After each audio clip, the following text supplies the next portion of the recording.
They say the ice remembers, but what if it remembers you? My enlistment in the Specialized Arctic Reconnaissance Corps wasn't a choice, it was an inevitability.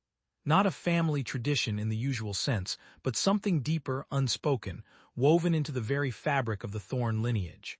We were always the ones drawn to the unforgiving, the desolate. It wasn't about patriotism for my father, Marcus Thorn, but a grim adherence to a coded duty. 2 days after my 18th birthday, I reported to Blackwood Academy for extreme environment specialists. The first few weeks were a relentless assault. While others excelled at precision drills and tactical maneuvers, I stumbled. My rifle work was passable, my hand-to-hand combat clumsy. Staff Sergeant Kalin, a man whose eyes held the weary knowledge of 100 frozen wastes, took particular notice. During target practice, my shots scattered a chaotic spray across the paper silhouette. Thorn, Kalin's voice, sharp as an ice splinter, cut through the ringing in my ears. What in the blazes was that? My grandmother could stitch a quilt with more accuracy. The snickers around me were a familiar chorus. "Sir, I'll adapt, sir," I'd respond, trying to maintain composure, but my heart felt like a frozen lump in my chest. He'd snatch my target, holding it up for the class. "This isn't adaptation, Thorn, this is a liability." And so it went. A navigation exercise turned into a 4-hour ordeal, search parties dispatched to retrieve me from a perfectly flat training field.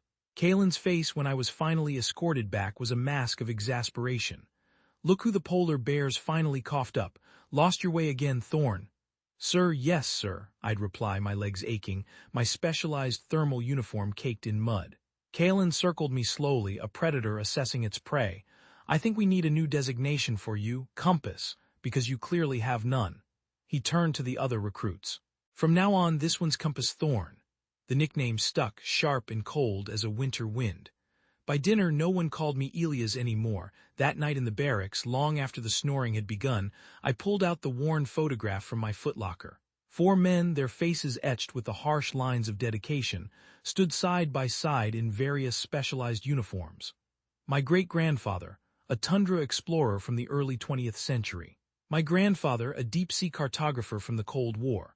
My father, a high-altitude reconnaissance pilot, and my brother Julian in his sleek, form-fitting prototype Arctic gear from his own graduation. They all possessed the same piercing gaze, the same unnerving stillness. All of them carried the Thorn name with a weight I couldn't yet comprehend. I traced Julian's smile in the dim light. This was who I was meant to be, the legacy I was supposed to embody. But so far, all I'd managed to do was become the family joke. The weekend pass was a relief and a torment. Home meant escaping Kalin's relentless critiques, but it also meant facing my father. Our house in the quiet coastal town of Blackwater Bay hadn't changed. The same archaic maps of unexplored territories on the walls, the same meticulously polished obsidian flooring, a pervasive coldness that had nothing to do with the thermostat. My father met me at the door with a handshake that was more a test of grip than a greeting. "You've thinned," he observed, his eyes scanning my face, then my boots. "The rations aren't exactly gourmet, sir," I replied, the formal address a habit drilled into me since childhood. He nodded, leading me into the stark living room.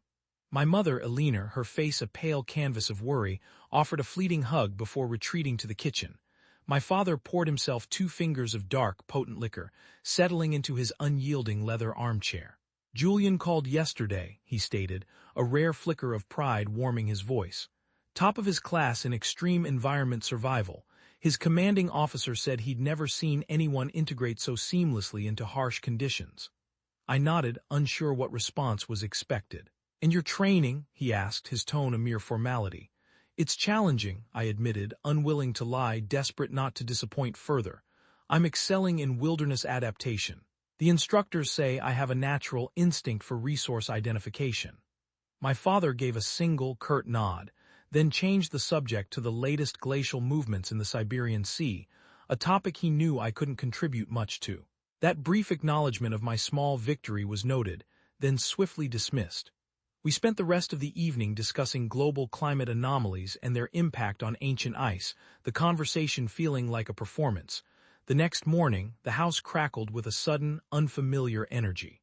Julian appeared without warning, his heavy-duty deployment bag thudding onto the obsidian floor as he called out, "Anyone home for a starving soldier?" The transformation in our parents was immediate. My mother rushed from the kitchen, wiping her hands on her apron, her arms engulfing Julian in a desperate embrace. My father, a sight rarer than a clear night in the Arctic, actually smiled, patting Julian's shoulder. "Why didn't you warn us?" my mother asked, already pulling him towards the kitchen with promises of his favorite breakfast. "Last-minute leave before deployment," Julian explained, his voice deeper, more resonant than I remembered. "Couldn't pass up the chance to see my favorite family." Breakfast was a muted celebration for me, a vibrant spectacle for them.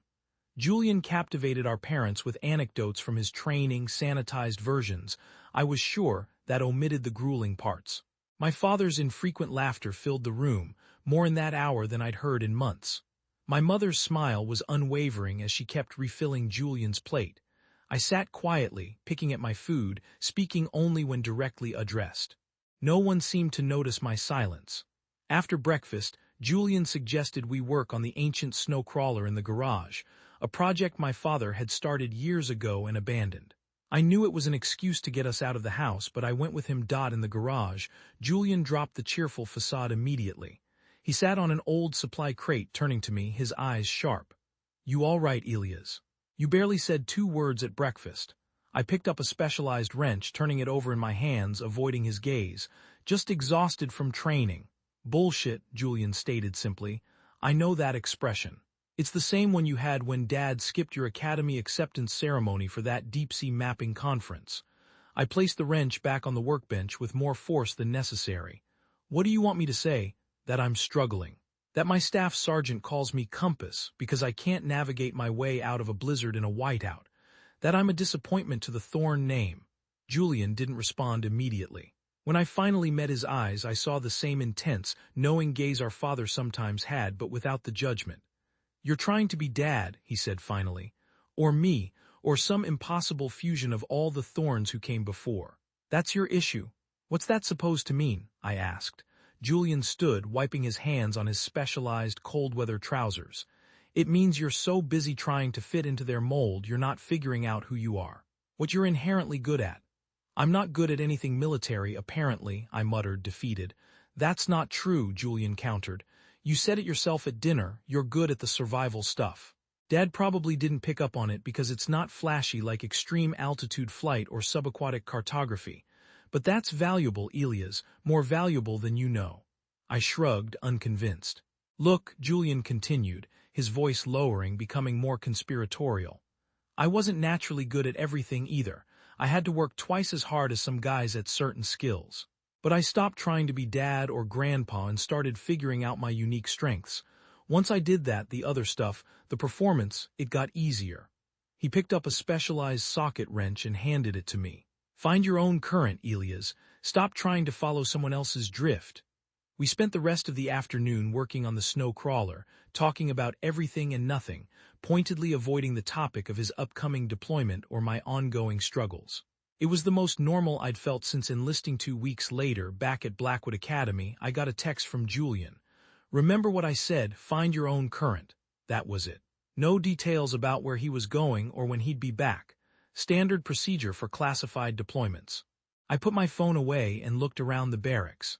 The other recruits were meticulously cleaning their specialized cold-weather rifles or polishing their thermal boots, preparing for the next day's inspection. I had been doing the same, striving to fit in, to be what I thought a Thorn should be. Maybe Julian was right. Maybe I needed to stop trying to be him or our father and figure out who I was. My wilderness adaptation instructor had praised my uncanny ability to sense changes in atmospheric pressure, to find potable water in frozen landscapes, to construct shelters from minimal materials that could withstand an Arctic gale. Perhaps that was where to start. I pulled out my field journal and began making notes on the next day's training exercise, not focusing on what I thought Staff Sergeant Kalin wanted to see, but on what I instinctively knew I could bring to the mission. I didn't know then that I would never see Julian again, not as the brother I remembered from our father's garage. I couldn't have known that his words would mean something different in the months ahead, or that finding my own way would lead me to places no Thorn had gone before. All I knew was that for the first time since arriving at Blackwood, I felt like I finally had a direction that was truly my own. 3 months into specialized training, I finally found something I didn't completely fail at. While most other recruits grumbled through the extreme environment survival exercises, I took to them unnervingly naturally. Compass Thorn's the only one who got the thermal fire started without a plasma igniter, Kalen announced to the group during our deep freeze assessment, his tone suggesting a begrudging surprise. The other recruits glanced my way with a mix of reluctant respect and annoyance. I kept my expression neutral, not wanting to seem smug about the small victory.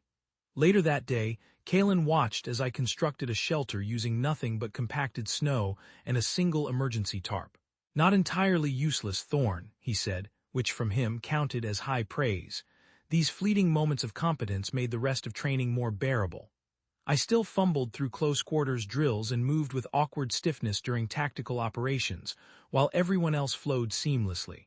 During navigation exercises, I still managed to take wrong turns that earned me Kalen's signature eye roll. Still living up to your nickname, Compass, he'd grunt whenever I emerged from the snowdrifts at the wrong checkpoint. I didn't mind as much anymore. Julian's advice had stuck with me, focus on what I was good at and the rest would follow.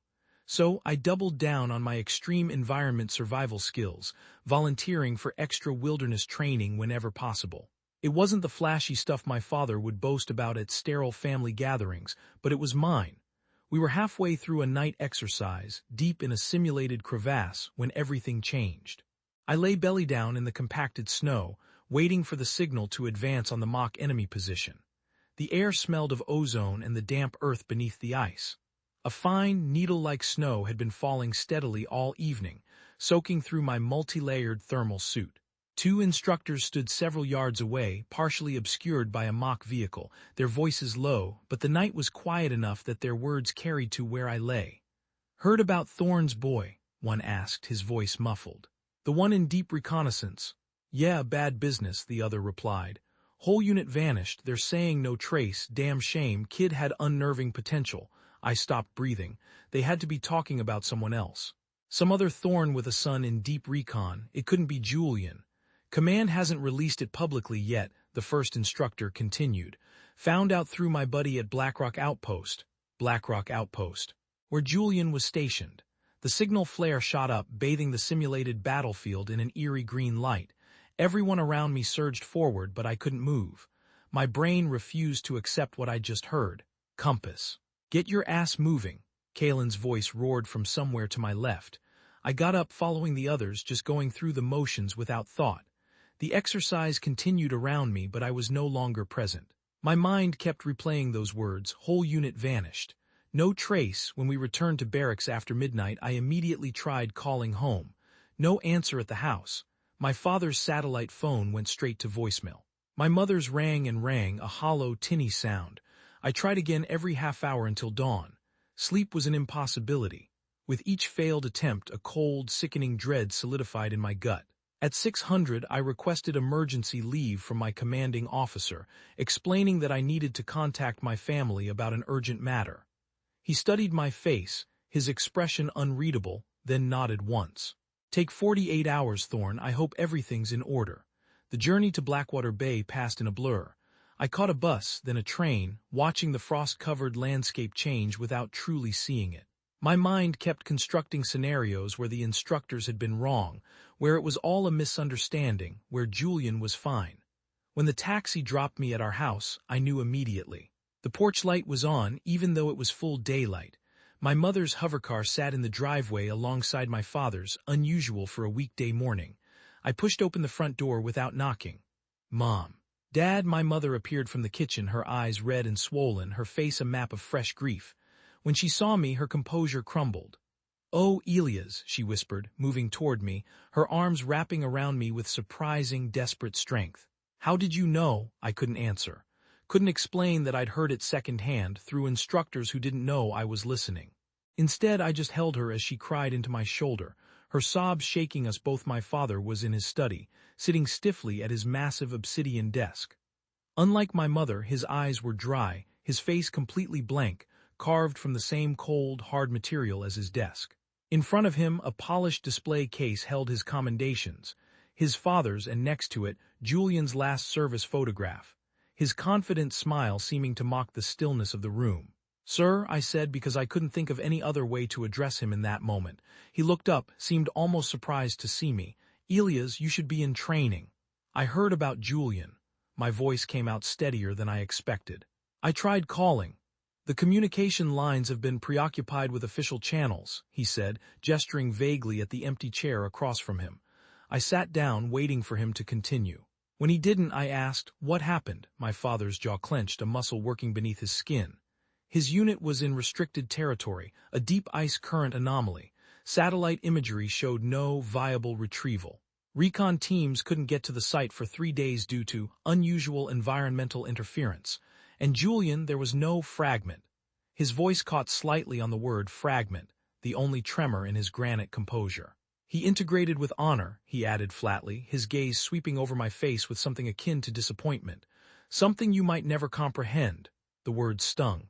Even now, with Julian gone, I wasn't enough. "When's the memorial?" I asked, ignoring the jab. "Day after tomorrow, full honors."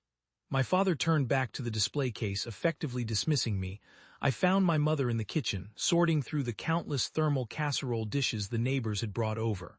I stood next to her quietly, helping her organize the food people always bring when loss freezes everything else. "Did he say anything else to you?" she asked after several minutes of silence. "Just about the anomaly." "And no fragment," she nodded, her shoulders slumped.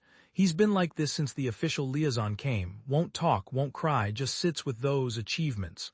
She handed me a stack of plates. "He loved Julian so much." The unsaid hung between us. More than he ever loved me. I spent the night in my childhood bedroom, surrounded by holographic projections of specialized aircraft and framed photos of my brother and me. In one, Julian stood in his dress uniform at his graduation, his arm around my shoulders. His smile was broad and genuine. Mine looked forced, a kid trying to fit into a mold that never quite suited him. Sleep didn't come. Instead, I stared at the ceiling, remembering Julian's last pieces of advice to me. Find your own current. Stop trying to be someone else. The memorial was exactly what you'd expect for a thorn. An empty casket draped in the national flag. Rows of uniformed officers standing at solemn attention, the crisp salute of synchronized thermal rifles. My father stood rigid throughout, accepting condolences with firm handshakes and minimal words. I stood beside him, mimicking his posture and expression, though inside I felt hollowed out. This ceremony, with its precise movements and scripted words, seemed utterly insufficient for Julian, who had been so vibrant, so unnervingly present. The folded flag was presented to my mother, who clutched it to her chest as if it contained some essence of her son. Perhaps for her it did. That night, I pulled the holographic projections from my walls, jets and sub-skimmers I'd once thought looked cool. I took down the high school wilderness medals that Julian had helped me train for. In their place, I carefully hung Julian's commendations and qualification badges that my father had stored in a locked vault in his study. I didn't ask permission to take them. I knew he wouldn't notice their absence. I arranged them by date, from basic certification achievements to his deep recon qualification badge. Each represented a milestone in becoming the soldier he'd been, the man I hadn't appreciated enough while he was alive. The next morning, I left before dawn, catching the first train back to Blackwood Academy. My father didn't come downstairs to see me off. My mother hugged me tightly at the door, making me promise to call more often. "Don't try to be him," she whispered, as if reading my thoughts. That's not what he would want, but she was wrong. Julian had been the best of us, the thorn who lived up to the family legacy. Now that he was gone, someone had to step up. On the train, I pulled out my journal and started planning. More hours at the firing range to work on my precision. Extra PT to get stronger.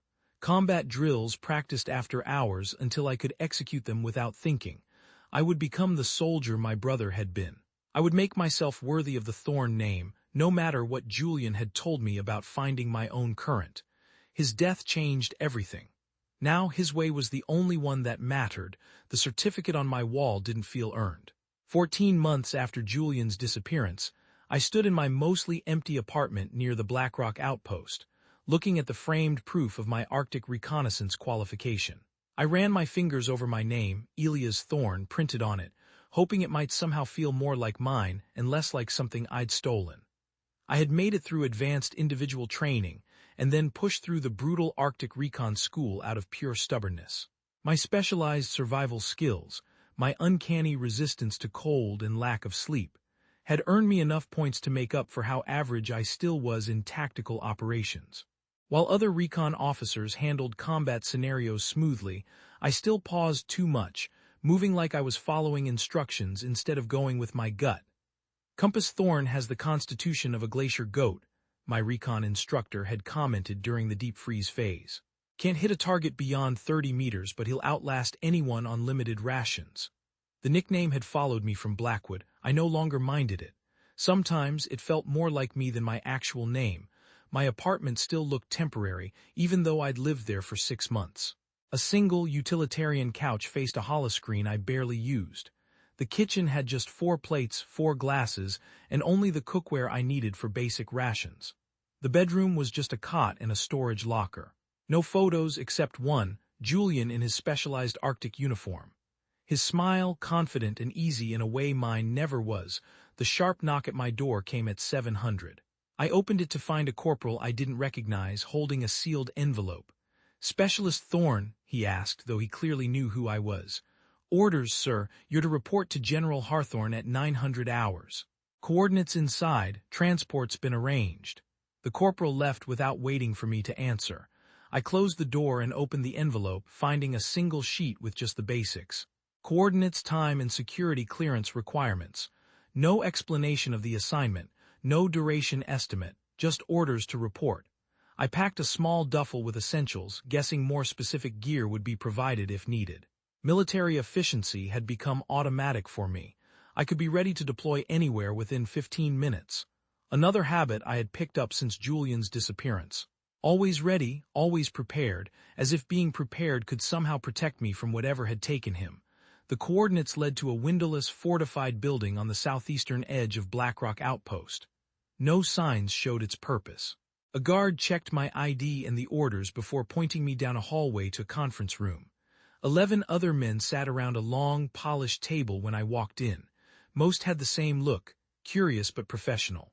I didn't recognize anyone, which seemed intentional. We were all strangers, pulled from different specialized units.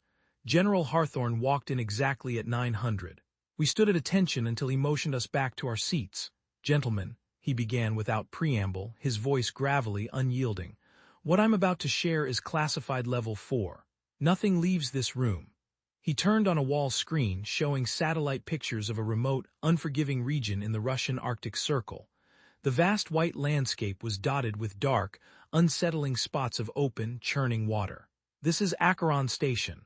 14 months ago, our deep scan intelligence detected unusual energy signatures in this region." He zoomed in on a particular section. "An ancient, pre-human structure long thought a myth. Subsurface readings suggest it has recently become active. Recent ice melt has potentially made it accessible, or perhaps it's chosen to reveal itself." He paused, his gaze sweeping over each of us. "Your mission is to secure the perimeter and investigate the nature of this anomalous activity before it falls into the wrong hands. The Russians have given us limited, grudging access through an obscure climate treaty, but we don't believe they're telling us everything about what's truly going on there." I shifted in my seat, a knot of unease tightening in my stomach. This made no sense for an Arctic recon deployment. "Sir," I said, raising my hand slightly, "isn't this more appropriate for something else? A specialized research team?" Several heads turned toward me, surprised at the question. General Hawthorne fixed me with a steady, unnerving look. "Specialist Thorne, correct." He didn't wait for confirmation. "We need men who can survive extreme, unforeseen conditions while maintaining full combat readiness. Our preliminary data suggests unusual environmental stressors. Your team will provide the ground force, the initial contact." His explanation felt incomplete, riddled with carefully chosen voids, but I nodded anyway. Questioning a general further wouldn't end well. "You deploy in 3 days. Specialized, experimental cold weather gear will be issued tomorrow." He looked at his wrist-mounted chronometer. Dismissed. The briefing's abruptness left most of us exchanging confused glances as we filed out. No one spoke until we were outside. "Guess I'm canceling my weekend plans," muttered a staff sergeant to my left. "Lucky you had plans," another replied. "My wife's going to love this mystery deployment." I went back to my apartment to get ready. The next 2 days flew by with equipment checks and cold weather training refreshers. I had my Arctic certification from recon school, but I needed extra prep for the extreme, unnatural cold temps at Acheron Station. The transport plane took off before dawn on the third day. We barely talked during the 8-hour flight, everyone quiet with their own thoughts. I kept going over Arctic survival procedures in my head, thinking about the technical stuff instead of all the unanswered questions about our mission. The plane landed on a makeshift airstrip carved into the ice. When the cargo door hissed open, the cold was so intense it shocked us, even with our specialized gear fully engaged. Our breath turned to instant ice in the dry, cutting air. "Welcome to nowhere," someone behind me muttered. A line of armored snow vehicles waited to take us to the base camp.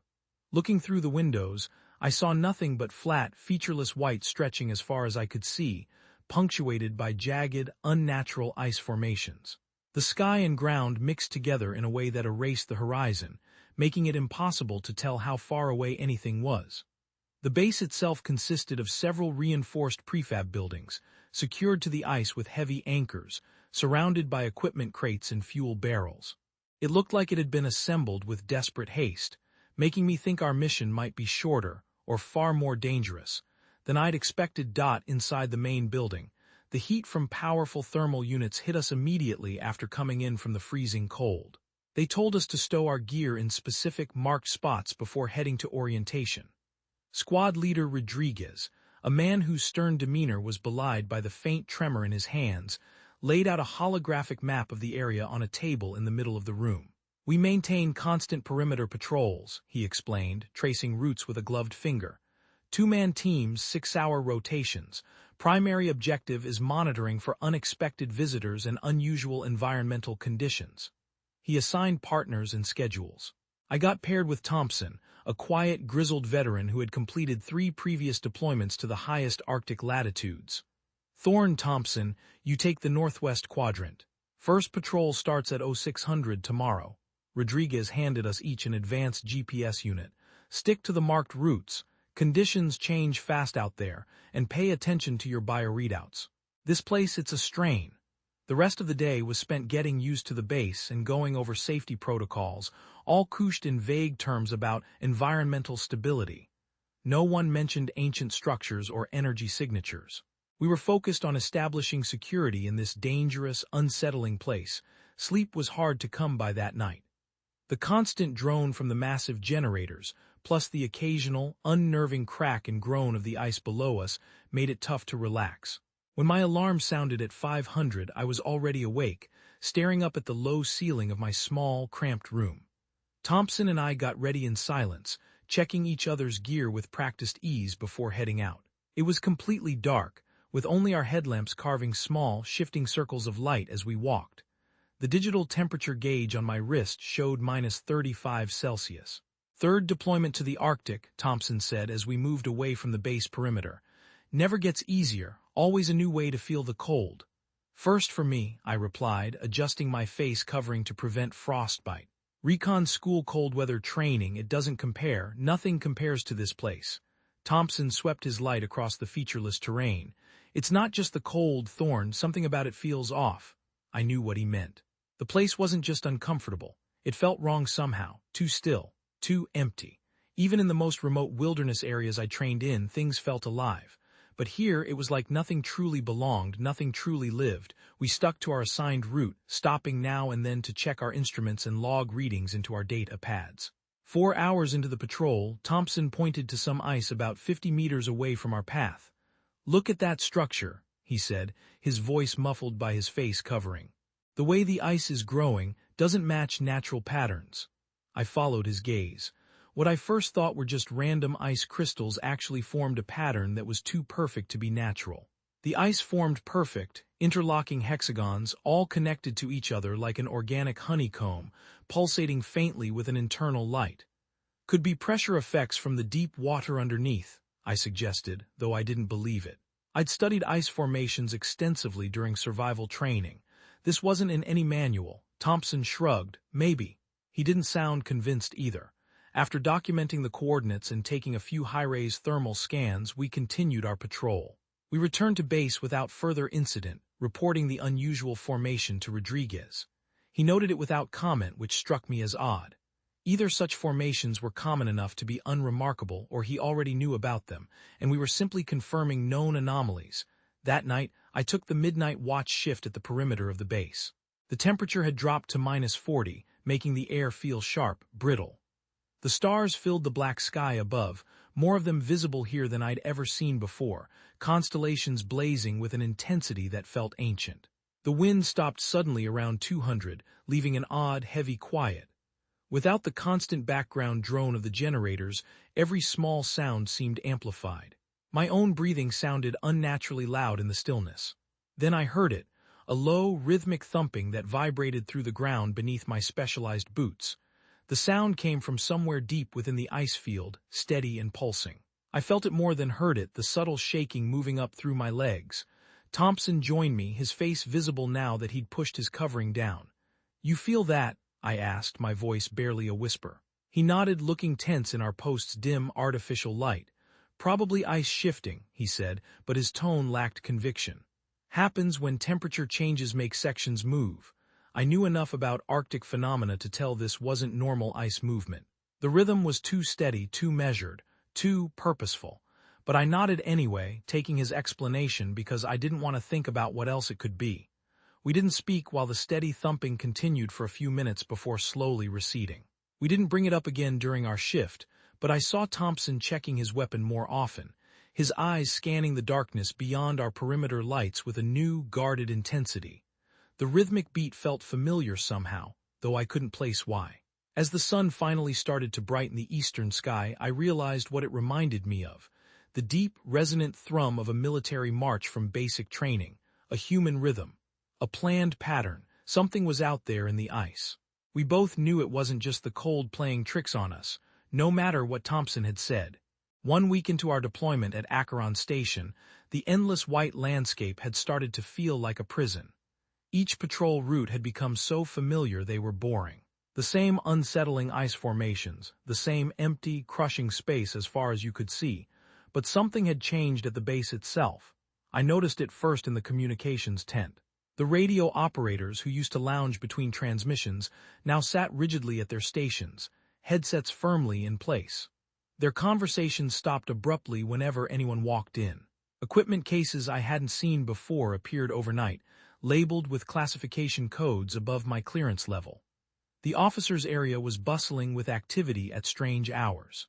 Twice I walked past General Hawthorne's makeshift office after midnight to find lights still on, voices talking quietly behind the closed, reinforced door. No official announcements came, but everyone could feel the tension growing. "You've seen all the extra comms traffic?" I asked Thompson as we geared up for morning patrol. He nodded slightly, tightening the straps on his snow boots. "Something's up. Rodriguez has been in briefings all night." "About the ancient structure," I kept my voice low. Thompson shrugged. "Maybe, or maybe they found something else out here. Something they didn't anticipate." At 600 we gathered for the morning briefing. Rodriguez looked tired, with dark circles under his eyes, his usual sternness replaced by a grim resignation. He waited until everyone was seated before speaking. "We have a situation," he began, his tone deliberately controlled. "Specialist Davies missed his check-in from the overnight patrol. Last communication was at 0200 hours. A routine status report from the Eastern Quadrant. No distress signal, no indication of problems." The room went silent.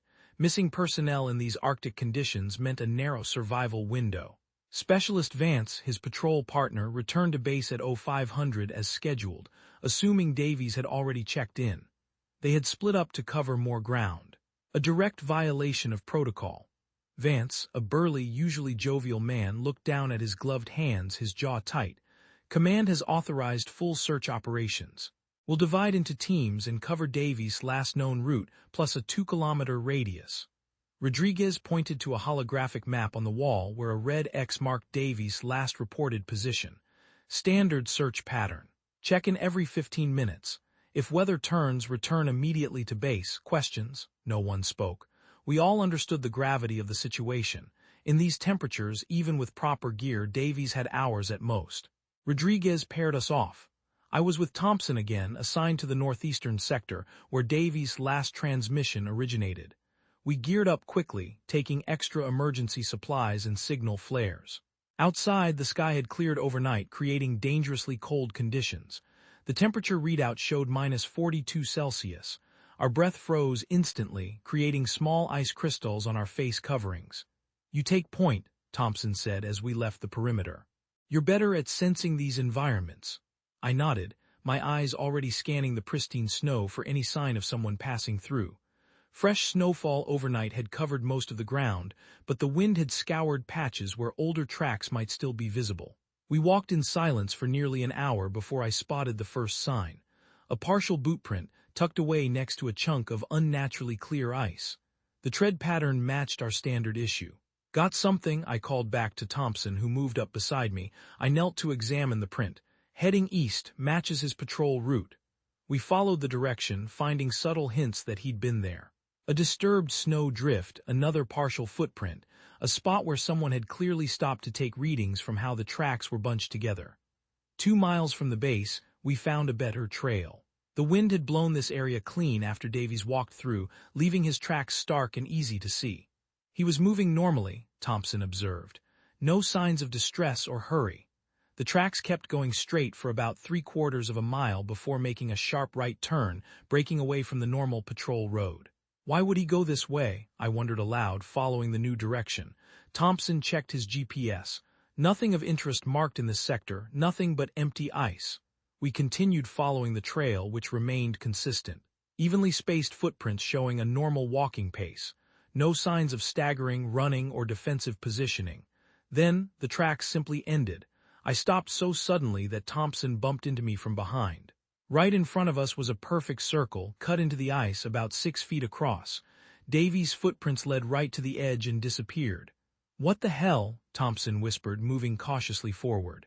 We approached the edge together, weapons ready. The hole cut cleanly through the thick ice sheet, revealing dark, unnaturally still water below.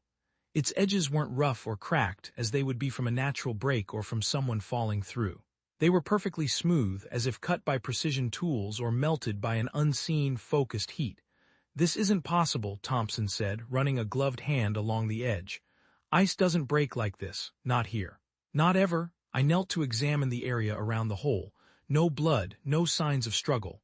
No equipment scattered around, as there would be if Davies had fallen unexpectedly. Just footprints leading to the edge and then nothing. "Thompson to base," he called into his radio. "We've located Davies' tracks. You're not going to believe this." While Thompson reported our find, I circled the hole, searching for any additional clues. The snow around it was undisturbed, except for Davies' approach. No other tracks led to or from the site. "Rodriguez is sending a team with ice analysis equipment," Thompson said after signing off. "We're to secure the area until they arrive." I nodded, still circling the hole, unable to shake the feeling that I was missing something profoundly important. "It's like he just dissolved." "People don't dissolve, Thorne," Thompson replied, but his voice lacked conviction. We set up a temporary perimeter, placing markers to prevent anyone from accidentally approaching the edge. The hole seemed to absorb light, the water below so dark it appeared solid. A void swallowing the reflection of the Skyvance arrived with the technical team 30 minutes later, his face going pale when he saw the hole. "He fell through," Vance said immediately. "Has to be, the ice must have given way." The lead technician, a man I didn't recognize, came over with what looked like ground-penetrating radar. "Ice doesn't break in perfect circles," he said, setting up his equipment. "Not naturally, not here." "So what are you saying?" Vance demanded, his voice rising in alarm. "Someone cut through 6 feet of solid ice without making a sound or leaving traces in the middle of nowhere." No one answered him. The technician started checking the hole and the area around it, looking more confused every time he checked his readings. "This doesn't make sense," he muttered. "According to these readings, this hole goes down at least 300 feet, and the walls are perfectly vertical all the way down. That's not possible with current technology. Not in these conditions." Vance backed away from the edge, looking pretty shaken. "So what happened to Davies?" The technician shook his head, his gaze troubled. "I don't know, but I can tell you this isn't something natural, and it wasn't made by any of our equipment." The search went on for 3 agonizing days. We found 6 more holes across the area, all looking exactly the same as the first one. 6 feet wide, perfectly round, with edges smoother than they should be, and an unnerving depth. We didn't find any sign of Davies or his gear. On the 4th morning, Rodriguez got the squad together. Command has officially listed Specialist Davies as missing in action. His voice made it clear he didn't agree with the decision. They're cutting back the search to just regular patrols. I know this is tough, Davies was one of us, but we still have a job to do. That night, I sat by myself in the small communications tent, typing up the day's readings. The base had grown significantly quieter since Davies went missing. People talked in whispers now. Nobody walked around alone outside the camp anymore. I was just about to finish my report when I heard it, quiet but definitely there. Elias. I froze, my finger hovering over the keyboard. The voice came from outside, a little far but clear enough that I heard my name. A voice I recognized instantly. Julian's voice. Impossible, I whispered to myself, but I was already moving, grabbing my parka, rushing outside. The night air was freezing, biting, hurting to breathe. I looked around in the oppressive darkness beyond the base perimeter, seeing nothing but the empty ice field, starkly lit by the cold, unforgiving moon. Julian, I called, my voice swallowed by the vastness. Problem Thorn. Thompson appeared beside me, zipping up his own parka. I turned to him, suddenly aware of how I must look, standing outside without proper gear, calling my dead brother's name into the Arctic night. I thought I heard something, I said, trying to sound casual, dismissive. Probably just the wind. Thompson looked at my face, his expression concerned. You know, my first Arctic deployment, I started hearing things too. My wife's voice calling from the ice fields. The isolation and cold, it can mess with your head. I know, I nodded, grateful for the convenient explanation. Stress-induced hallucinations are common in extreme environments. It's in the training manual. Exactly, Thompson seemed relieved I wasn't arguing. Get some rest, Thorn, you've been pushing too hard since Davies disappeared. I let him think he'd convinced me, going back to my room and lying on my cot, still fully clothed. I couldn't sleep. I knew what stress hallucinations felt like. The vague impressions, the indistinct sounds that went away when you tried to focus on them. This had been different, clear, distinct. Real. The next night, I volunteered for the midnight perimeter check, wanting to be outside, alone in the quiet darkness. It was even colder now, the biting wind cutting through every layer as I walked my rounds. That's when I heard it again. Stronger this time, coming from somewhere beyond the eastern perimeter. They're lying to you, Elias, to you, my childhood nickname. One only Julian had ever used. The voice sounded perfectly clear in the sharp, still night air. No way I could mistake it for wind or my imagination. I held onto the perimeter fence, peering into the darkness where the voice came from. I wanted to wake Rodriguez, tell him what I'd heard, follow the rules. Instead, I chose differently. Julian was out there somehow, or something that sounded just like him. Either way, I needed answers more than I needed to follow rules. I made note of where the voice came from, picking out things I could see in the moonlight. A strange, almost architectural ice formation to the east, a subtle, unnatural bump in the otherwise flat ground. I'd find a way to check it out alone, away from the official patrols and thermal cameras. As I finished my rounds and headed back to the main building, I knew I was breaking every protocol. Something profoundly strange was happening in this frozen place that had nothing to do with lost submarines or Cold War relics. The perfectly round holes, the voice of my dead brother, none of it made sense. But I was going to find answers, even if I had to disobey orders. Even if I had to face whatever was under the ice, whatever took Davies. The voice had said, "They're lying to you." After a week of hushed conversations and secret equipment, I believed it. Now I needed to know what the truth was. And if I could handle it, the voice stuck with me, invading my dreams that night. Julian's words kept playing in my head long after my shift was done. "They're lying to you," the same line over and over, until I finally fell into a broken, fitful sleep. I got up before my alarm, my mind already racing with a singular purpose. I needed to investigate on my own, away from the constant scrutiny of the base. My specialized training had taught me how to move through tough environments without being seen, how to exploit blind spots in surveillance. I just needed to find the right opportunity. It happened faster than I thought. Rodriguez announced new patrol schedules that left me with 3 hours free the next afternoon. As soon as he dismissed us, I began planning, calculating how far I could go and still get back before anyone noticed my absence. My first secret trip was cautious, just a kilometer past our normal patrol routes. I walked quickly across the ice, using the strange ice formations as markers so I could find my way back. It was freezing cold, even with all my layers, but I kept going, pulled by something I couldn't truly explain, a primal urge. I didn't see anything special until I was almost ready to head back. That's when I saw it, ice crystals growing in a pattern that made me stop dead in my tracks. They weren't random like normal ice. These crystals made perfect six-sided shapes, interconnected in an intricate grid. I knelt down to look at them closer, touching the super-sharp edges with my insulated glove. The pattern went on for about 20 feet, like something vast and unseen under the ice had made it grow that way. I took pictures with my personal comm unit before heading back, getting to the base just as my next shift started. Nobody asked where I'd been. After that first trip went so well, the next ones were easier. Every chance I got, a long break, finishing patrol early, swapping shifts with Thompson, I snuck away to explore farther from the base. Each time I found more strange ice formations. The patterns grew more complex, the farther out I went, looking more like intricate, organic architecture than anything natural. 2 weeks into these secret trips, I found something truly unnerving. 5 miles northeast of the base, I found a line of holes in the ice, just like the one where Davies had disappeared. 6 perfectly round holes, with impossibly smooth edges, all in a dead straight line across the ice like perforations. I looked where they pointed, and saw the faint, dark silhouette of the distant ridge, rising up from the flat, blinding horizon. I started keeping a secret journal, writing down everything with meticulous notes and detailed drawings. I hid it in a waterproof bag, tucked deep in my emergency gear where nobody would think to look. Part of me knew I should report what I found, but another part, the part that heard Julian's voice, knew I needed more concrete proof before anyone would believe me. The weirdest thing happened during my 3rd week of exploring.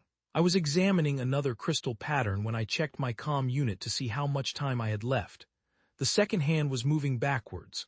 I stared at it, thinking I was hallucinating, but then the minute hand started going backwards too, like time was running in reverse. I checked my field comm dead, even though it was fully charged when I left. When I got back to base, my comm unit powered on immediately, showing the correct time, perfectly synced with the clock in the operations room. I tested this unsettling phenomenon several times on later trips. Each time I ventured about 3 miles from base, my comm unit started running backwards, its internal chronometer losing sync. It got more noticeable the farther out I went, but time was totally normal when I got back to base. It was like those areas had their own weird, localized time distortion field. All these secret trips started to wear me down. I developed dark circles under my eyes. My hands got a little shaky during morning meetings. Even the nutrient-paced rations started tasting like ash as I grew more and more tired. Rodriguez pulled me aside after a particularly rough morning when I almost fell asleep during the briefing. "Thorne, you look like a walking cadaver," he said, his eyes narrowing as he studied my face. "Medical says your last check-in showed elevated blood pressure and signs of severe sleep deprivation." "Just having trouble adjusting to the constant light," I lied. The Arctic summer meant 24 hours of daylight, which did mess with most people's sleep cycles initially. "I'll get it under control." Rodriguez didn't look convinced. "Maybe I should pull you from patrols for a few days. Let you get some proper rest." I felt a flash of panic. Without patrol duties, my opportunities to explore would vanish. "That's not necessary, sir. Actually, I'd like to volunteer for some extra duties. The communication tent needs help cataloging weather data. I can handle it." "More work is your solution to exhaustion," his eyebrow raised skeptically. "Keeping busy helps me sleep better," I said, which wasn't entirely false. Physical exhaustion sometimes pushed back the terrifying nightmares that had plagued me since arriving. He studied me for another moment before nodding reluctantly. "Fine. But if your next medical shows the same issues, I'm ordering mandatory rest." "Clear. Crystal clear, sir." The extra duties actually provided better cover for my explorations. The increased trust gave me more freedom to move around the base without question, and access to the communication logs helped me identify the best times to slip away unnoticed 3 days later. I was on an official patrol with Thompson and Vance when we made an unexpected discovery. Our route took us to a previously unexplored section of the eastern quadrant where shifted ice had revealed equipment, partially buried in the snow. "Old Russian gear," Thompson said, kneeling beside what looked like a sled runner. "Ancient stuff." We dug further and found a stash of supplies preserved by the extreme cold, tools, primitive cooking equipment, strange scientific instruments, and best of all, a waterproof case with several leather-bound journals inside. The Cyrillic writing and faded red stars on the equipment backed up what Thompson said. This stuff came from a Soviet expedition. "Check the dates," I said, brushing ice from one of the journal covers. 1983, Thompson read, flipping through the pages. "Can't read much else without a translator." Vance picked up one of the journals and looked at it doubtfully. Probably just another failed scientific mission. "The Soviets lost dozens of teams up here during the Cold War. Cabin fever gets to them." I looked over his shoulder as he turned the pages, and a wave of nausea washed over me. Mixed in with the Russian text were detailed drawings. Grotesque, intricate sketches of creatures with unnaturally long, bendy limbs and too many joints.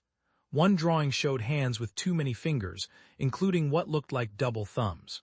The artist had drawn them emerging from perfect, round holes in the ice, just like the ones where Davies had disappeared. "What the hell is this?" Vance muttered, turning to another page filled with similar, unsettling drawings. "Hallucinations," Thompson suggested, though his voice lacked conviction. "These guys were probably stuck out here too long, started seeing things." "Maybe," Vance said, closing the journal quickly, as if uncomfortable with its contents. "Or maybe they were just shitty artists." I said nothing, but a cold dread coiled in my gut when I recognized the creatures. They looked exactly like the figures in my dreams since coming to Acheron Station. Long, thin limbs bent at weird angles, too many joints, hands with extra fingers. I'd thought they were just stressed dreams from Davies going missing and those strange holes in the ice. Now I wasn't so sure. We got the journals and equipment back to base. General Hawthorne immediately classified everything, bringing in a dedicated linguist to translate the text. The journals went into the restricted area of the command center, and we received strict orders not to tell anyone about what we'd found. That night was the coldest since we got here. The temperature dropped to -50°C, so cold even the generators struggled, their usual steady hum sputtering and stopping now and then. I had the midnight watch shift, standing alone at the eastern edge of the perimeter, with a cold so intense it felt like tiny needles sticking into any exposed skin. The base had grown eerily quieter since Davies disappeared. Not many people went outside unless they absolutely had to. Everyone talked in hushed whispers. Nobody seemed to remember why we came here originally.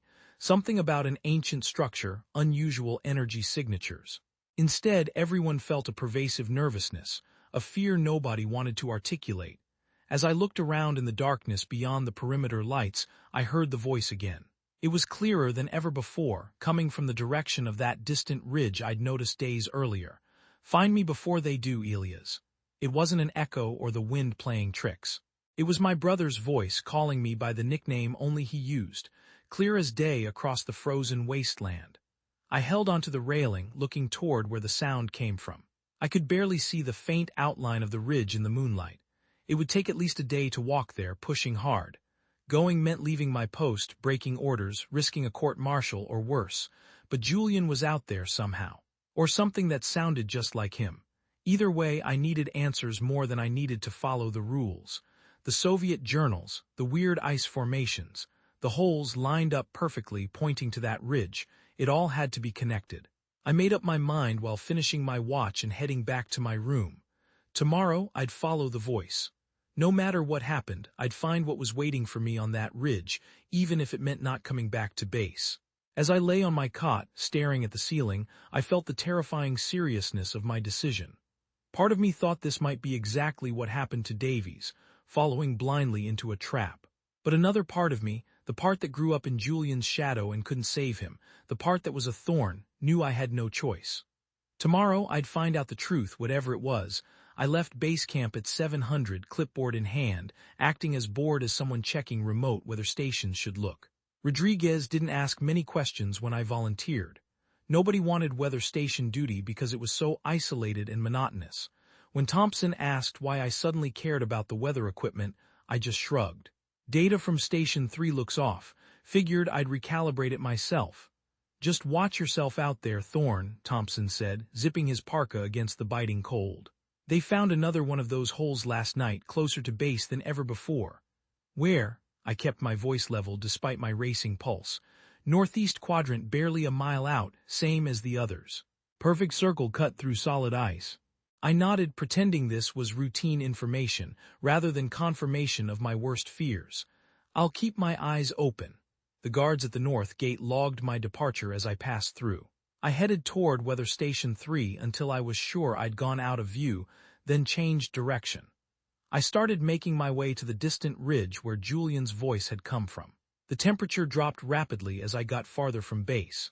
My digital thermometer showed -52 when I left, but now it was around -63. It was an extreme and sudden drop, far more severe than the weather patterns usually allowed. The weather around here just didn't make sense. 2 hours into my solitary trip, I realized there were no signs of human presence anywhere. The snow was a pristine, undisturbed canvas in every direction, no footprints or tracks from equipment. I kept checking my GPS, meticulously marking my way back to base while tracking my path to the ridge. Elias. The voice cut through the silence, closer now than ever before.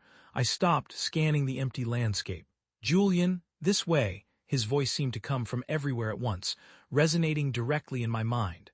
I moved faster, the voice pulling me forward like an irresistible current. The ridge grew larger as I got closer. Not a natural formation like I first thought, but something colossal, ancient, made by forces I couldn't comprehend. Parts of it stuck up in impossibly straight angles, with weird geometric patterns visible under the snow and ice. The voice got louder as I reached the bottom of the ridge. Down here. I walked along the edge until the ground suddenly vanished beneath my feet. I caught myself just in time, sliding to a stop at the edge of a massive crack, a fissure cutting deep into the ice. It went down at least 50 feet, with walls smooth as glass, showing a faint, ethereal blue glow from below. Then I spotted something moving. A person on a narrow ledge below, clinging to the ice wall about halfway down. The person looked up. I froze. Even from this distance, I knew that face immediately. Julian. My brother was staring back at me from the shadows below. Without thinking twice, I dropped my pack and pulled out my emergency climbing gear. My hands worked on their own, setting up the specialized rope, checking it twice before clipping into my harness. I knew this made no sense. Julian had vanished 3 years ago, his entire unit lost to a deep ice current anomaly. But I was seeing him with my own eyes. Going down was excruciatingly difficult. The walls were much slicker than they looked, and my specialized boots kept slipping on the sheer, glowing ice. It got significantly colder as I lowered myself deeper, even with my extreme Arctic gear. As I got closer to where Julian waited, I could see him better. His specialized military jacket was torn in several places, clinging to him like a second skin. He didn't move at all except for his head, following me as I descended. Something about the way he was standing seemed unnerving, though I couldn't tell exactly what from my precarious position. Julian, I called as I reached his level, securing myself on the narrow, precarious ledge. How did you survive? What happened to your unit? My brother turned fully toward me and I couldn't breathe. His hands gripped the ice with impossible strength, hands that each had 2 perfectly formed opposable thumbs. His limbs bent at angles no human joints should bend, too many articulations between shoulder and wrist, between hip and ankle. But his face was what broke me. Julian's eyes and mouth had been roughly, grotesquely sewn shut with thick black thread that looked like fishing line, the stitches pulling his skin into warped, unnatural shapes. Yet somehow, impossibly, his voice reached me. Not through his lips, which didn't move under the stitches. The sound didn't travel through air. His voice just appeared in my head, as clear as if he stood next to me on a sunny day. Not much time. They're coming. What happened to you? I managed to ask, helping him shift position on the ice ledge. His body moved like a marionette with too many joints, bending in ways that made my stomach churn. They found me after the current took us. Julian's voice resonated in my mind without speaking. What was left of me? They need templates, human forms to study, to integrate, but they don't understand, not completely. I tried to comprehend what he said, my mind reeling from shock and terror. Who are they? What do you mean templates? Before he could answer, the ice under us shuddered. A low, resonant buzz ran through the shelf, getting stronger every second. Julian looked up suddenly, and I could tell he was trying to warn me, even with his sewn eyes. They know you're here now, he projected. They've been waiting. The shaking got worse. Ice bits rained down on us as something immense moved directly beneath where we stood. The shelf groaned, cracks spreading out from right under our feet. We need to go, I yelled, reaching for my brother. Can you climb? I'll help you. Too late. Julian's voice cut through my mind, filled with a profound, bone-deep sadness. They used me as bait. The ice shelf beneath us broke apart. Through the burst of ice chunks and spray, something shot up from below, a real-life nightmare. The thing unfolded from the dark water, a pulsating, glistening mass of twisted limbs and too many eyes. Its body made no sense. Kind of human-shaped in the middle, but with arms and legs sticking out everywhere, each limb bending weirdly and ending in hands with different numbers of fingers. Eyes, some black, some glowing with an internal blue light, covered its entire body, all blinking independently. Its skin looked clear like ice, but moved like it was alive, rippling over internal structures. Julian stepped between me and the monster, moving with inhuman speed. His misshapen body, strangely graceful even in its disfigurement, got ready for a fight. "Run, Elias," he commanded, his mental voice striking me like a physical blow. "Get to the rope. I'll hold it off." "I can't leave you," I protested, though every cell in my body screamed at me to flee. "I'm already gone," Julian said, a profound sadness somehow conveyed without facial expression. "Have been for years. This isn't living." The creature moved forward, its movement unnervingly smooth even with its grotesque body shape. Julian threw himself at it with an unnatural strength, wrestling with its many arms. "Run." His voice, now laced with an urgency that pierced my terror, resonated a final time. "They used me as bait." I finally snapped out of my shock and scrambled to the climbing rope, grabbing it with both hands. Behind me, Julian and the creature were fighting, tangled up together, a grotesque knot of too many limbs. I started climbing, pulling myself up hand over hand, my muscles screaming, my lungs burning in the brutal cold. Below me, more ice cracked. The sounds of fighting changed to wet, slithering noises as more creatures, identical to the first, came out from the abyss. I climbed faster, driven by a panic that made me stronger than I thought possible. When I got near the top, I looked down. What I saw below was horrifying. Several of the monstrous creatures now filled the crack in the ice where Julian and I had been standing. My brother was still fighting, his strange body somehow holding up against these things, but they had him surrounded. As I watched, he turned his stitched-up face toward me, somehow finding me even though his eyes were sewn shut. "Salt water," his voice said in my mind, quiet now, filled with a terrible knowing. "It's in our blood, Elias, always has been." I didn't understand his words, but I had no time to question them. I pulled myself over the edge onto solid ground, falling down for a second as I caught my breath. The ice beneath me shook with a new, terrifying intensity. They were coming. I grabbed my gear in a panic, leaving behind anything I didn't absolutely need. Whatever terrifying thing was in that ice crack was spreading, manifesting. I needed to warn the base. I ran. The clean snow that had looked so pretty hours earlier now seemed to work against me, making it harder to move as I pushed myself to keep going. Behind me, I heard ice breaking, groaning as more creatures emerged. The way they moved made horrible sounds. Clicking joints, sliding bodies, and a wet, sucking respiration that was too even, too machine-like. The ridge got smaller behind me as I ran, my lungs hurting in the cold, my thoughts a chaotic blur of Julian's torn-up body, the creatures emerging from the ice, the unsettling warning about salt water and blood. Nothing made sense, but it all felt profoundly, terrifyingly important. After what felt like hours, I could see the base in the distance. A wave of relief washed over me until I saw something was wrong. The lights around the edge were flashing red. That was the signal to get out. As I got closer to the fence, alarms went off across the compound. People rushed between buildings, loading gear onto hover vehicles. They were already evacuating. I reached the edge of the base just as Rodriguez came out of the command center, shouting orders to some scrambling soldiers. He saw me and looked completely shocked. "Thorn, where the hell have you been?" he demanded as I staggered through the gate. "Weather Station 6 reported you never arrived." I opened my mouth to explain, to warn him about what I'd seen. But before I could speak, a new alarm blared, higher pitched, more urgent than the evacuation signal. Rodriguez's radio buzzed, crackling with static. "Perimeter breach in sectors 7 through 9. Multiple unidentified contacts approaching from the northeast." He looked at me then, his gaze sweeping from my face to the direction I had come from. I could see it click in his face as he put it together, his expression quickly turning to a terrifying blend of anger and fear. "What did you do, Thorn?" he asked, his voice a quiet, menacing growl. "What did you find out there?" But there was no time to answer.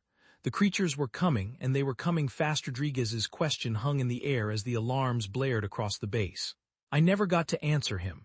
A massive explosion shook the eastern outer fence, throwing us both to the ground. Through the smoke and confusion, I caught quick, horrifying glimpses of impossible shapes, too many limbs moving too quickly. Figures that bent in ways no human could, their skin rippling like melted ice. The next hours passed in disconnected flashes. Gunfire, screams, the sound of rescue helicopters arriving too late, dissolving in the blinding blizzard. Someone dragged me onto an aircraft, pulling me into its belly. My last sight of Acheron Station was flames, burning our base against the endless, hostile white that was 3 years ago. For weeks after the evacuation, I sat in windowless rooms at military bases, while men in different uniforms asked the same questions over and over. What did I see on the ice? Why did I leave base without permission? What did I find at the ridge? When I told them about Julian with his sewn eyes and unnatural joints and the creatures that came out from under the ice, their faces never changed. They just made notes and called in the psychiatrists. Post-traumatic stress, one doctor explained in a practiced, soothing voice. Your mind created a narrative to process the trauma of losing your brother years ago, combined with the stress of witnessing your squad members die in the cryomethane pocket explosion. Explosion? I asked, my voice hoarse. There was no explosion, there were creatures. 17 personnel died when a previously unknown cryomethane pocket beneath the ice ignited, he interrupted, pushing a paper across the table. Here's the official report. Your entire squad, including Rodriguez and Thompson, were killed. You're lucky to have survived. They upped my medication after that. The pills made everything foggy far away. When I kept talking about what I'd seen, they just added more pills. I learned to stay quiet pretty quick and just nod along with their version of things. It was the only way to get out. They gave me an honorable discharge with a confidentiality agreement that would land me in serious trouble if I broke it. The disability money wasn't charity. It was to keep me quiet. We all knew it, though nobody said it out loud. I moved to Montana after getting out, taking a job teaching wilderness survival at an outdoor center near Glacier National Park. The work was perfect for me. Long stretches alone in the backcountry, not much talking to people. My students came for 2-week courses, then left, so no one stuck around long enough to notice my habits. How I compulsively tested water for saline content, refused to swim in any natural body of water, or took pictures of weird ice formations. My internal clock always a little off. Being on my own gave me space to handle my paranoia without the meds. I kept looking for answers, spending nights going through old military records and geological reports about Arctic regions. I collected similar stories spanning decades. People vanishing near Arctic research stations, Soviet teams that disappeared completely, Norwegian fishermen who reported seeing things under the ice that shouldn't exist. I was marking points on a vast, detailed map of Earth's northern latitudes when I got the call about my father. Heart attack, the family lawyer explained. Very sudden, he was at his desk at home. I hadn't spoken to my father since before Acheron Station. After my discharge, I tried calling once. He'd answered, his voice laced with that familiar military precision. I heard about your discharge, he'd said. Medical reasons, they're claiming something like that. I'd replied, my voice shaking. The silence went on until he finally said, you always were the weaker one, Elias. Then he hung up. 3 days after the lawyer's call, I went back to Blackwater Bay. The house seemed smaller than I remembered. Or maybe I'd just gotten used to Montana's open spaces. My mother had died 2 years earlier from a wasting illness. I didn't go to the memorial. My father had made it clear I wasn't welcome. The lawyer gave me papers to sign, explained the will, everything left to me as the only surviving son, and handed me keys to the house. When he left, I stood in the quiet living room. Military photographs of men in uniform hung on the obsidian walls. Great-grandfather, grandfather, father, Julian. My own photo wasn't there. I spent that first night going through my father's desk. His military paperwork was all neatly organized. Service records, commendations, insurance policies, nothing personal, nothing that showed who he really was. My father, strict to the end. It took 3 days to look through the main floor and my father's bedroom. I found nothing unusual, just the austere possessions of a lifelong military man whose personality had been filed away like his service records. On the 4th day, I went up to the attic. The pull-down ladder squeaked under my weight. Dust motes floated in the stale air, visible in the weak light from a single bulb that turned on with a pull string. Cardboard boxes and old, heavy furniture lined the walls. In the furthest corner sat something that caught my eye immediately, a sturdy military footlocker with Thorn, H.J. stenciled on the side. My grandfather, Harold Julian Thorn the footlocker, wasn't locked, though the hinges groaned when I opened the lid. Inside were the things I expected: an old uniform with recon service patches, medals, and display cases, old photographs of young men in harsh weather fatigues. Under these I found a leather-bound journal with what looked like daily entries from his service years. As I flipped through the old, brittle pages, a smaller metal box caught my eye at the bottom of the locker. Unlike the footlocker itself, this box was secured with a combination lock. I tried several obvious combinations: my grandfather's birth date, service numbers, anniversary, before I realized the lock's digits matched the sequence on one of his oldest service medals, a rarely awarded Polar Star commendation. The box opened with a soft click. Inside was a stack of papers, old and thin. On top was a photograph I first thought was a family portrait until I looked closer. It showed my father as a young boy, about 10 years old, standing between my grandparents. Next to them stood a man I'd never seen before, tall, with my father's jawline and my grandfather's piercing eyes. He looked just like our family, but it was his hands that shocked me. Clearly visible as he put one arm around my young father's shoulders were hands with two perfectly formed, opposable thumbs each. I turned the photo over. Written in faded, elegant ink: Marcus, Eleanor, Harold, and Silas. Christmas 1947. Silas, an uncle I'd never heard mentioned in all my years. Looking deeper into the box, I found medical records from the Naval Psychiatric Research Hospital in Bethesda. Patient, Silas Thorn, admitted. January 1953. Reason for commitment: acute psychosis following participation in classified Operation Deep Current. The intake notes described severe physical anomalies and violent episodes triggered by immersion in saline solutions. My hands shook as I kept reading. The medical reports documented progressive physical alterations they observed during Silas's confinement. Notes from 1955 mentioned additional joint development in extremities and unusual epidermal changes, a thickening and hardening of the skin. The final entry, dated 1957, simply stated, "Patient deceased following escaped containment and full immersion in salt water basin. Remains unrecoverable." Under these records was a handwritten letter, the paper now yellow and tissue-thin. I recognized my grandfather's elegant, precise handwriting from his journal: "My dearest Eleanor, the doctors assure me Marcus doesn't carry the genetic marker, but I've seen how he changes when agitated. The incident with the water glass last week when his fingers seemed to elongate subtly. He didn't notice, but I did. We must never let the boys near salt water." Silas's condition began after his Arctic deployment, when deep-sea immersion combined with the extreme pressures triggered something dormant in his system, something that consumed his body, transformed his very being. I've arranged for Marcus's entry into specialized flight school upon graduation. The family tradition excuse works well enough. Military service isn't just duty, it's containment, a controlled environment. Remember that if I'm not here to ensure it happens. With all my love, Harold. I set the letter down, thinking back through memories that now made a horrifying, chilling sense. My father's relentless pushing for specific military careers for his sons.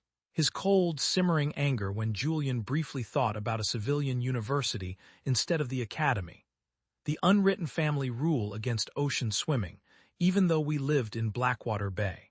Julian's advice to find your own current now had a completely different, terrifying meaning. My family had been pushing military service for generations, not from patriotism, but from profound, bone-deep fear. Keeping their bloodline within controlled, land-based environments, keeping us from the cold, saline depths, keeping us from whatever triggered the changes they knew were possible. Salt water, Julian had said in that ice crevasse. "It's in our blood, Elias, always has been." I looked at my hands in the dim attic light, flexing my fingers. Normal five-fingered hands with no signs of change. But then, I'd always followed the family rules without being told. No swimming in the ocean. No naval service. I chose the Arctic Recon Corps because it made my father nod, never knowing he'd pushed me there to keep me from the sea, to keep me from the deep, never knowing he'd sent me straight into the heart of the very thing he feared. Until Acheron Station. Until the ice. Until whatever was hiding dormant in my blood finally woke up, I carefully put everything back in the metal box except for Silas's photo, which I slipped into my pocket. Then I closed the footlocker, descended the attic stairs, and headed to my father's study. The specialized maps I'd found earlier showed where he'd served, all high-altitude, cold desert campaigns. I now noticed he'd meticulously stayed away from any water assignments his whole career. On his desk sat a crystal glass with a measure of amber liquid he wouldn't finish. I picked it up, looked at the drink, then set it down without drinking. Next to it was a letter from the Veterans Affairs regarding my disability pay sent to him for some unknown reason. He'd written one word across it in his familiar, precise hand. Shameful he died never knowing what I'd seen on the ice. Never knowing I'd found the family secret he'd spent his entire life hiding from. I now understood why my family had always been so closed off, so isolated. They weren't just following military tradition. They were trying to control something ancient, something monstrous inside themselves, afraid of what they might become if they ever lost that control. As night fell over the quiet, unnerving house, I sat in my father's rigid leather chair, the weight of generations of secrets and fear pressing down on me, finally understanding why I'd always been pushed to be like the men before me, to run from the water, to avoid the cold embrace of a lineage that ran deeper than blood. What was your favorite part of the story? Want more stories like this? Follow for more.